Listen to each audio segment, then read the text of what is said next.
قد جاب خواطرنا حلم يطويه تخرجنا أيام الجد قضيناها وهنا الإنجاز صبر کی تلخی کو مسکراہٹ سے پینا ہی انسانیت کا اصل کمال ہے۔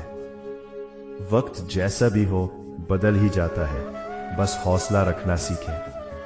سکون بازاروں میں نہیں، اللہ کے ذکر اور شکر گزاری میں ملتا ہے۔ تمہارے کل کی فکر اللہ کو ہے، تم بس اپنے آج کو اچھے اعمال سے سجاؤ۔ بند دروازوں کو دیکھ کر مایوس نہ ہو، یاد رکھیں اللہ دیواروں میں سے بھی راستے نکال دیتا ہے۔ انسان جتنا دوسروں کو معاف کرنا سیکھتا ہے، اس کا دل اتنا ہی پرسکون ہوتا جاتا ہے۔ پریشانی حالات سے نہیں بلکہ خیالات سے جنم لیتی ہے۔ اپنے خیالات مثبت رکھیں، جو تمہارے نصیب میں ہے وہ تمہیں مل کر رہے گا، اس لیے بے جا فکر چھوڑ دے۔